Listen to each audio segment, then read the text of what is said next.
नमस्कार, सगळ्यांचं स्वागत आहे निफ्टी अनालिसिस मध्ये। आज लक्षात ठेवायचं, निफ्टीची एक्सपायरी आहे, डेट आहे 14 तारीख। तर सगळ्यात पहिला आपण शिफ्टिंगला कन्सिडर करूया।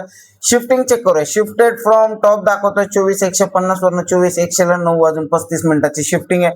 म्हणजेच रेजिस्टन्स साइड मध्ये बेरिश प्रेशर दिसत आहे। काय प्रेशर दिसतोय? Bearish pressure. कुठून दिसतोय? तर 24,150 वरून 24,100 पर्सेंटेज ग्राफ ओपन करून चेक करूया की कोण इन्क्रीजिंग झालं। ओआय चेंज इन्क्रीज झालं, त्याच्यामुळे आता परत डिक्रीज होताना दिसतंय। रेजिस्टन्स मध्ये स्ट्रॉंग होताना दिसतोय 24,100 वरती। आता येऊया सपोर्ट साइडला। सपोर्ट साइडला शिफ्टेड फ्रॉम बॉटम 24,000 वरून 24,100 9:19 शिफ्टिंग आहे।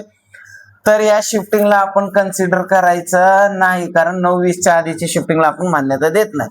तर 24,100 ला व्हॉल्यूम मुळे माझा सपोर्ट आहे, त्याची वीकनेस 76% दिसते। पर्सेंटेज ग्राफ ओपन करून चेक करूया। व्हॉल्यूम एवढा काय इन्क्रीजिंग डिक्रीजिंग होता, आता फ्लॅट झालेला आहे। जर समजा व्हॉल्यूम पण इन्क्रीज होत असेल तर सपोर्ट शिफ्टिंग टुवर्ड्स बॉटम। आणि आता आपल्याला काय प्लॅन करू शकतो आपण, जर समजा मला वीकनेस खाली दिसते तर म्हणजेच काय, मार्केटमध्ये सपोर्ट साइडनी बेरिश प्रेशर आहे।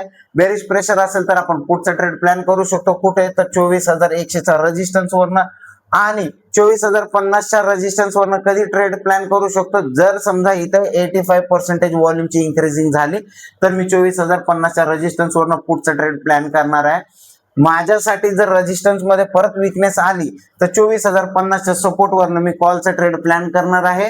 आणि जर वीकनेस नाही येते, रेजिस्टन्स स्ट्रॉंग होतोय, तर 24,100 च्या रेजिस्टन्स वरनं पुढचा ट्रेड प्लॅन करणार आहे, जर रेजिस्टन्स साइडला वीकनेस नसेल तर।